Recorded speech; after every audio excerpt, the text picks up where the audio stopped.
Hello guys, welcome to my YouTube channel. This is Vikas. I hope you all are doing very good. तो आज हम discuss करने वाले हैं रिसर्च एप्टीट्यूड जर्नल पेपर 1। ठीक है, तो जिन्होंने अभी तक फॉलो नहीं किया वो फॉलो कर लीजिए और सब्सक्राइब कर दीजिए चैनल को, ताकि नेक्स्ट आने वाले जो लाइव सेशन है उनकी नोटिफिकेशन आपको टाइम टू टाइम मिलती रहे। इसके अलावा जो लाइव आ चुके हैं अभी, कोई प्रॉब्लम नहीं आ रही है आपको तो मुझे एक बार कमेंट बॉक्स में कमेंट करके बता दीजिए कि थोड़ा सा सेटअप नहीं बन रहा है ना। थोड़ा कमेंट करके आप कमेंट सेशन में बता दीजिए कि आपको कोई दिक्कत नहीं आ रही है। फिर उसके बाद हम आज की जो क्लास है वो शुरू करते हैं।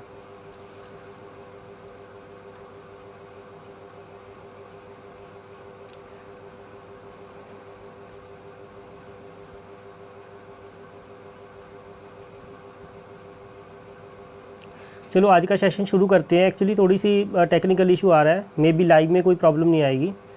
ठीक है, तो चलो जिन्होंने अभी तक सब्सक्राइब नहीं किया है चैनल को कर लीजिए, बेल आइकन प्रेस कर दीजिए ताकि आने वाले जो लाइव सेशन है उनकी नोटिफिकेशन आपको मिलती रहे। ठीक है, इससे पहले बहुत सारे जो यूनिट्स हैं वो डिस्कस हो चुके हैं। रिसर्च एप्टीट्यूड, टीचिंग एप्टीट्यूड है ना, यूनिट 10 होगी आपकी, 8 होगी ICT वाली। तो इसमें रिसर्च एप्टीट्यूड के कुछ क्वेश्चन डिस्कस करेंगे और साथ में हमारा थोड़ा डेमो भी हो जाएगा लाइव का, कि आपको किसी भी तरह की अगर कोई प्रॉब्लम आती है तो उसको हम सॉर्ट आउट कर लेंगे। ठीक है, सो चलो आज का जो सेशन अभी शुरू करते हैं। यहाँ पे जैसे कि क्वेश्चन हमारा, a good hypothesis should be, एक अच्छी हाइपोथेसिस कैसी होनी चाहिए। तो जैसे कि आप सभी को पता है कि जो हाइपोथेसिस है वो एक परिकल्पना हम इसे बोल सकते हैं। ठीक है, जो आप सोचते हो, जो मतलब जिस चीज़ को आप सोचते हो, लेकिन अगर आप उसको कंप्लीट करते हो किसी तर्क के बेस पे, किसी एविडेंस के बेस पे, तो वो रिसर्च बन जाती है। ठीक है, तो ऑब्वियसली गुड हाइपोथेसिस जिन्होंने पूछा है वो कैसी होनी चाहिए, स्पेसिफिक होनी चाहिए, मतलब जिसका कोई मीनिंग हो, स्पेसिफिक हो, यूजलेस चाहिए, प्रिसाइज होनी चाहिए। ठीक है, सो जो हमारा फर्स्ट ऑप्शन है बिल्कुल करेक्ट है यहाँ पे। और बी है हमारा option, formulated in such a way that it can be tested by the data.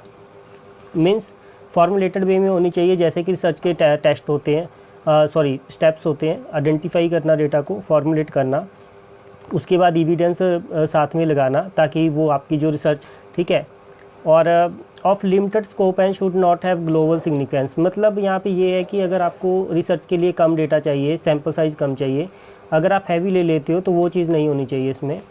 ठीक है, उसमें एक्सपेंसेस आपका ज़्यादा बढ़ जाता है और ज़्यादा टाइम कंज्यूम होता है। सो ऑल ऑफ अबव, जितने भी ऑप्शन हैं हमारे सारे करेक्ट हैं ऊपर दिए हुए। तो नेक्स्ट क्वेश्चन पे चलते हैं। अभी नेक्स्ट क्वेश्चन है हमारा, एक्चुअली ये थोड़ा सा मैंने क्लियर किया हुआ है यहाँ पे, एक मैंने एग्जांपल रखा हुआ है, उससे मैं थोड़ा आपको यहाँ पे क्लियर कर देता हूँ ये चीज़। हाइपोथेसिस अ टेस्टेबल प्रेडिक्शन कॉज। हाइपोथेसिस एक टेस्टेबल प्रेडिक्शन कॉज है, जो आप प्रेडिक्ट करते हो वो टेस्टेबल है या नहीं। ठीक है, वो हाइपोथेसिस है। ठीक है, तो अब इसमें दो चीज़ें होती हैं, एक तो होता है आपका कॉज। कॉज का मीनिंग होता है कि रीज़न, किसी चीज़ पे अगर कोई इफेक्ट पड़ता है तो उसका क्या रीज़न हो सकता है। फॉर एग्जांपल कि अगर जो सनलाइट है वो एक प्लांट पे पड़ती है तो डेफिनेटली उस पर इफेक्ट पड़ता है। तो जो सनलाइट होगी हमारी यहाँ पे वो हो गई कॉज, कि एक रीज़न है जो सनलाइट है, और जो इफेक्ट पड़ता है वो प्लांट पे पड़ता है। So the reason something happens, कुछ होना, डेट इज़ अ हाइपोथेसिस। ठीक है, हाइपोथेसिस। इफेक्ट क्या पड़ा, the result of what happen, जो हुआ वो आपका इफेक्ट है, कॉज है हमारा, कॉज एंड इफेक्ट। ठीक है, ये पहले भी हम डिस्कस कर चुके हैं। सो जो नए हैं वो सब्सक्राइब कर लीजिए चैनल को, और बाकी के जो पुराने नोट्स हैं मैं आपको दे दूंगा। और इसके अलावा डिस्क्रिप्शन में मैंने व्हाट्सएप का और टेलीग्राम का आपको जो है लिंक प्रोवाइड कर दिया है, वहाँ पे आप फॉलो कर सकते हो वो उस लिंक पे जाके। ठीक है, सो अगर कोई लाइव के साथ जुड़ा हुआ है तो कमेंट कर सकता है। अभी थोड़ा सा मुझे क्लियर हो जाएगा कि आपके कमेंट हैं जो मुझे डिलीवर हो रहे हैं। ठीक है, उसके बाद जो एग्जांपल मैंने दिया आपको, definitely sunlight cause plant to grow and plant that get less light with grow less. ठीक है, जितनी प्लांट की जो होगी कम लाइट पड़ेगी उतना वो कम ज़्यादा ग्रो होगा। सो गुड और बैड में क्या डिफरेंस होता है, the spinning of earth cause the sun to rise and fall each day. ठीक है, अब बैड में क्या होगा, the sun will rise tomorrow. So मतलब एक यूजलेस जो हाइपोथेसिस होती है, जिसका कोई ज़्यादा इफेक्टिव मीनिंग नहीं होता, जो स्पेसिफिक मैटर पे नहीं होती, उसको हम बैड हाइपोथेसिस बोल देते हैं। गुड हाइपोथेसिस होती है जो तर्कशील होती है, जो टेस्टेबल होती है, जो एविडेंस सपोर्टेड होती है। ठीक है, सो नेक्स्ट क्वेश्चन भी हम यहाँ पे चलते हैं। नेक्स्ट क्वेश्चन हमारा यहाँ पे, द एक्यूरेसी ये थोड़ा सा आगे स्किप हो गया। हाँ, the accuracy of the research process depend upon the. So इसमें जो एक्यूरेसी जो एक रिसर्च प्रोसेस की जो एक्यूरेसी है वो किस पे निर्भर करती है। तो 4 ऑप्शन हमारे पास दिए हुए हैं इनमें। अनबेस्ड एटीट्यूड ऑफ रिसर्चर्स, इसमें क्या होता है कि एक किसी चीज़ का पक्ष लेना होता है और ये है निष्पक्ष। तो जो निष्पक्ष होती है रिसर्च वो हम अच्छी मानते हैं। इसके लिए मैं आपको अगर एग्जांपल दूं कि क्लासरूम में आपने जज करना है, रिसर्च करनी है कि 20 स्टूडेंट हैं और कितने स्टूडेंट की परफॉर्मेंस अच्छी है। अगर आप पहले ही 20 स्टूडेंट में से अच्छे स्टूडेंट्स ले लोगे जिनकी परफॉर्मेंस अच्छी है, तो वो बेस्ड एटीट्यूड हो जाएगा रिसर्च का, जो कि रिसर्च में नहीं आता। अनबेस्ड एटीट्यूड होना चाहिए रिसर्चर्स का। सैम्पल साइज इतना होना चाहिए जिस हिसाब से आपकी रिसर्च है। अगर सैम्पल साइज ज़्यादा होगा रिसर्च के हिसाब से तो उसमें क्या होगा कि आपका एक्सपेंसिव ज़्यादा होगा, टाइम ज़्यादा कंज्यूम होगा।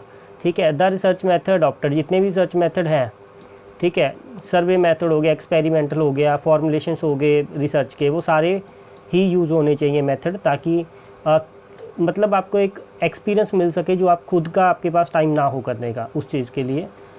सो मेरे हिसाब से सारे ही आंसर जितने भी ऑप्शन दिए गए हैं वो सारे ही करेक्ट हैं।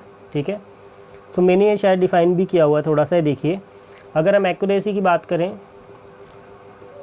हाँ, अगर हम एक्यूरेसी की बात करें तो research should be reliability, truthfulness, correctness, information और कंटेंट। ठीक है, कि इंफॉर्मेशन कहाँ से आई है आपके पास रिसर्च में, जो इंफॉर्मेशन आई है वो एविडेंस सपोर्टेड है या नहीं है। ठीक है, रिव्यूड हुई है या रिव्यू हो सकती भी है कि नहीं हो सकती है, अनबेस्ड एटीट्यूड है रिसर्चर क्या क्या नहीं है। तो ये सब चीज़ें इसमें हैं एक्यूरेसी में, जो एक्यूरेसी के साथ डील करती हैं। सो अब मैंने यहाँ पे ये जो आपको पहले ही क्लियर कर दिया एग्जांपल कि अगर साइज़ बड़ा होगा छोटा होगा क्या डिफरेंस रहता है। साइज़ उतना ही होना चाहिए जितने टाइम की आपकी रिसर्च है, जो रिसर्च सपोर्ट करती है उतना साइज़ होना चाहिए रिसर्च का। ठीक है। मान लीजिए कि आपने एक सिटी में, आपने सिटी में पॉपुलेशन काउंट करनी है, जनगणना लोगों का पॉपुलेशन देखना है आपने कि एक सिटी में कितने लोग रह रहे हैं। तो अगर आप उस सिटी के हिसाब से पूरी स्टेट की काउंट करने लग जाओगे तो डेफिनेटली उसमें क्या होगा कि आपका लॉस हो जाएगा उसमें, है ना। तो बहुत ज़्यादा टाइम कंज्यूम होगा और रिज़ल्ट उसका निकलेगा ना के बराबर। So research method help us to get a solution to problem and the study of research method gives training to apply them to problem. The study of research methodology provide us necessary training in closing method, material, scientific tool, training technique, ठीक है, relevant problem choosens। मतलब all over research के method use होने चाहिए ताकि आपकी research time to time complete हो सके और ज़्यादा टाइम ना कंज्यूम हो। ठीक है। सो नेक्स्ट क्वेश्चन हमारे यहाँ पे, who is regarded as the father of scientific social survey. ठीक है, तो ये थोड़ा सा अपने आप स्किप हो जाता है यहाँ पे question. So who is regarded as the father of scientific survey. तो ऐसे क्वेश्चन बहुत ज़्यादा कम आते हैं, इतने क्वेश्चन नहीं आते ये। फिर भी अगर आ जाते हैं तो आपको थोड़ा सा ज़्यादा टाइम नहीं देना इन पे, मतलब इसके लिए थोड़ा ही आपने पढ़ना है, क्योंकि ये क्वेश्चन ऐसे होते हैं कि जो नेम होते हैं वो ज़्यादातर याद नहीं रहते। ठीक है। सो राइट आंसर हमारा डार्विन है। वो क्यों है हम थोड़ा सा यहाँ पर डिस्कस कर लेते हैं। Charles booth social reformer. ठीक है। चार्ल्स जेम्स का जो बर्थ था 30 मार्च को 1840 में हुआ, 1960 में इनकी डेथ हुई है। ठीक है। सो सोशल रिसर्चर थे ये। ठीक है। सो इसके बाद है कि इनका जो पूरा नाम था यहाँ पे, Charles Robert Darwin was an English naturalist, geologist, biologist, best known for contribution to science of evolution. Evolution की साइंस में इनका कंट्रीब्यूशन रहा है। ठीक है। सो जो पूरा इनका नेम है वो चार्ल्स रॉबर्ट डार्विन। ठीक है। अब सोशल साइंटिफिक सर्वे की बात करते हैं। एक बड़े लेवल पे होता है, जैसे कि हम बोल सकते हैं कि साइंटिफिक सर्वे जो होता है, जैसे कि यूके नेशनल सेंसस के अकॉर्डिंग एक सर्वे करवाया जाता है जिसमें कितने लोग एजुकेटेड हैं, रिलीजन्स, हेल्थ के रिगार्डिंग, और हाउस होल्ड एम्प्लॉयमेंट कितनों के पास है, कितने अनएम्प्लॉयड है, ये चीज़ें उसमें आ जाती हैं। मतलब एक हाई लेवल पे सर्वे होना।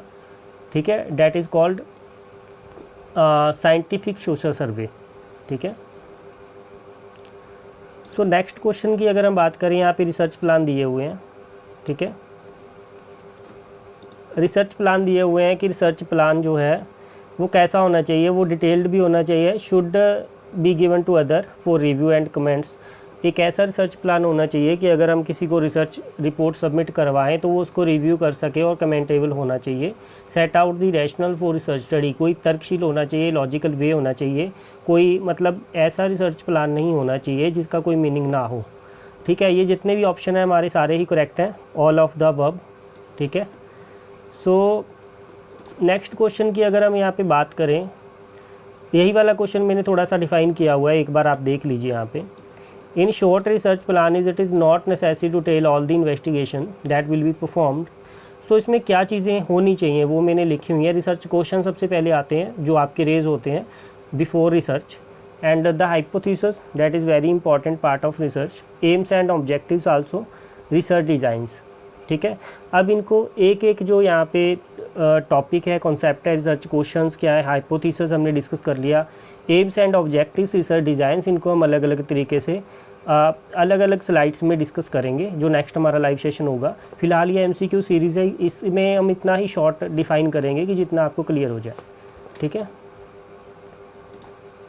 सो क्वेश्चन नंबर 5 है हमारा यहाँ पे, sources of researchable problem can include. ठीक है, सो जब रिसर्च में प्रॉब्लम्स फेस होती हैं तो क्या क्या चीज़ें उसमें हेल्प भी कर सकती हैं आपकी, कैसी, मतलब क्या क्या टूल हैं जो हेल्प भी कर सकते हैं आपके। सो इसमें आपका क्या हो गया, researchers own experience as educators. As educators का मीनिंग यहाँ पे हुआ है कि जो रिसर्चर्स है वो सेल्फ एक्सपीरियंस होना चाहिए, मतलब एक कॉमन एक्सपीरियंस नहीं होता, एक रिसर्च का एक्सपीरियंस होना चाहिए। प्रैक्टिकल इश्यूज़ को रिक्वायरमेंट होनी, मतलब रिक्वायर्ड होना चाहिए सॉल्यूशंस के लिए, थ्योरी और पास्ट रिसर्च का एक्सपीरियंसेस होना चाहिए, है ना। तो अगर एक फ्रेशर्स कोई रिसर्च करेगा तो डेफिनेटली बहुत सारे प्रॉब्लम्स उसको फेस करनी पड़ेंगी, जिसको मेथड नहीं पता होगा और फॉर्मेटिंग नहीं पता होगी, तो ये सब चीज़ें इसमें आ जाती हैं। ठीक है, तो जितने भी हमारे ऑप्शन हैं वो सही हैं ऊपर दिए गए, all of the above, right answer यही आएगा। ठीक है, तो ऑल ऑफ द अबव आएगा right answer. For example, our research observe domestic violence, एक एग्जांपल मैंने यहाँ पे मेंशन किया हुआ है, वैसे सिमिलर है इसके, लेकिन अगर आप इसको स्टडी के अकॉर्डिंग समझे, अगर किसी घर में वायलेंस हो रहा है, लड़ाई झगड़ा हो रहा है, उसकी जो वजह है, अगर हम रिसर्च करें उसकी वजह कुछ ना कुछ निकलेगी। अगर उसकी वजह अल्कोहल निकलती है तो डेफिनेटली हम इसको मानेंगे कि हमें रिसर्च का, हमने आइडेंटिफाई कर लिया है प्रॉब्लम को। मतलब रिसर्च का क्वेश्चन रेज हुआ कि वायलेंस होता है, लेकिन क्यों होता है, वो अल्कोहल की वजह से होता है, तो यहाँ पे हमने उसको आइडेंटिफाई कर लिया, तो अल्कोहल हमारा राइट आंसर यहाँ पे, सॉरी अल्कोहल हमारा यहाँ पे वजह बन जाएगी एक। ठीक है, रीज़न हो जाएगा यहाँ पे। सो नेक्स्ट क्वेश्चन पे चलते हैं अभी। ठीक है, तो 6 नंबर क्वेश्चन है, the introduction section of the research plan. ठीक है, अब इंट्रोडक्शन सेक्शन में क्या आता है रिसर्च प्लान में, वो आप इनमें से चेक कर लीजिए। ठीक है, उसके बाद मैं इसको एक्सप्लेन कर देता हूँ। एक्चुअली जो जुड़ चुके हैं लाइव सेशन के साथ, मैं रिक्वेस्ट करूँगा कि अगर आप मुझे एक कमेंट कर दें तो मुझे थोड़ा सा क्लियर हो जाएगा कि मेरी वॉइस वगैरह, बैकग्राउंड, फेस, मतलब स्लाइड्स वगैरह सारा कुछ क्लियर हो रहा है आपको, मतलब इसमें कोई प्रॉब्लम नहीं आ रही है आपको, ये मुझे थोड़ा सा क्लियर हो जाएगा इसमें।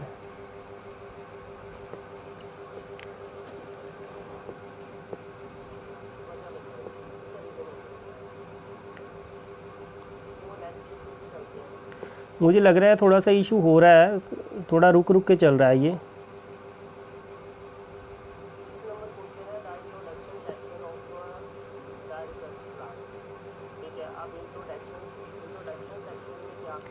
ठीक है, तो चलो हम कुछ क्वेश्चंस जो हैं उसको कंप्लीट कर लेते हैं। मे भी थोड़ी सी दिक्कत